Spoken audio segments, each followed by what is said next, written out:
খেলা হবে। একসময় যার এই হুঙ্কারে কেঁপে উঠত বাংলাদেশের রাজপথ, যার অঙ্গুলি হেলনে নির্ধারিত হতো রাজনীতির গতিপথ, আজ তিনি নিথর, নীরব। হাসপাতালের সাদা ধবধবে বিছানায় শুয়ে মৃত্যুর সাথে এক অসম লড়াইয়ে লড়ছেন আওয়ামী লীগের সেই মহাপরাক্রমশালী সাধারণ সম্পাদক ওবায়দুল কাদের। জুলাই গণ অভ্যুত্থানের পর যিনি দেশ থেকে উধাও হয়ে গিয়েছিলেন, সেই ওবায়দুল কাদেরের খোঁজ মিলল অবশেষে। কিন্তু কোথায়? ঢাকার কোনো ভিআইপি লাউঞ্জে নয়, তিনি এখন কলকাতার অ্যাপোলো হাসপাতালের আইসিইউতে। ভেন্টিলেশনে চলছে তার শেষ নিঃশ্বাস প্রশ্বাসের খেলা। নিষিদ্ধ ঘোষিত আওয়ামী লীগের এই সেকেন্ড ম্যানের জীবন প্রদীপ কি তবে নিভে যাচ্ছে বিদেশের মাটিতেই? ঘটনা গত ২রা জানুয়ারির। কলকাতার বাইপাসের ধারে অবস্থিত অ্যাপোলো হাসপাতাল।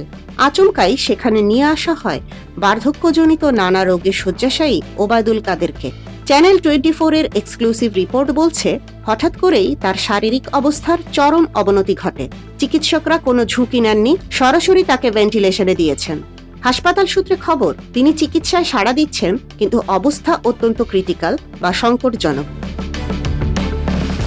জুলাইয়ের পর থেকে যিনি ছিলেন ধরাছোঁয়ার বাইরে, আজ তিনি জীবন মৃত্যুর সন্ধিক্ষণে।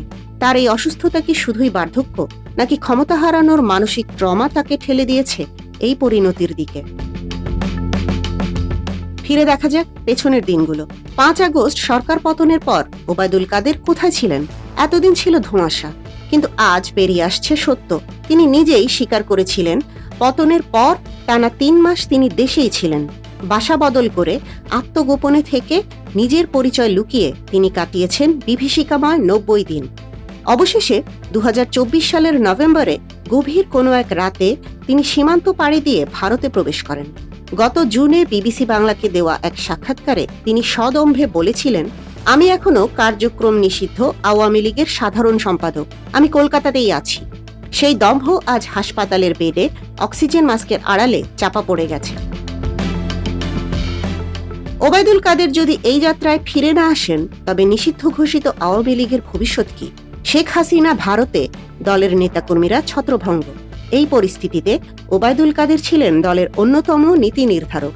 তার এই সংকটজনক অবস্থা দলের অবশিষ্ট সাংগঠনিক কাঠামোতেও বড় আঘাত হানবে বলে মনে করছেন বিশ্লেষকরা। যিনি বলতেন, পালানোর পথ পাবে না বিরোধীরা, ভাগ্যের কি নির্মম পরিহাস। আজ তাকেই পালাতে হয়েছে এবং শেষ আশ্রয় নিতে হয়েছে ভিন দেশের হাসপাতালে। তার বুকে চাপা থাকা জুলাই গণ অভ্যুত্থানের অনেক গোপন তথ্য কি তার সাথেই কবরে চলে যাবে, নাকি তিনি ফিরে এসে আবার রাজনীতির মাঠে নামবেন?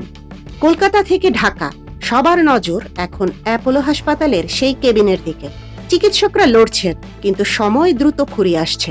ওবায়দুল কাদেরের এই পরিণতি কি রাজনীতিকদের জন্য এক বড় শিক্ষা? ক্ষমতার দাপট চিরস্থায়ী নয়, কিন্তু ইতিহাসের বিচার বড় নির্মম। ওবায়দুল কাদেরের শারীরিক অবস্থার পরবর্তী আপডেট জানতে চোখ রাখুন আমাদের পর্দায়। এতক্ষণ দেখছিলেন ইকো অফ বাংলাদেশ। প্রতিদিনের এমন নিউজ আপডেট পেতে সাবস্ক্রাইব করুন আমাদের চ্যানেল, সেই সাথে অন করে রাখুন বেল আইকন।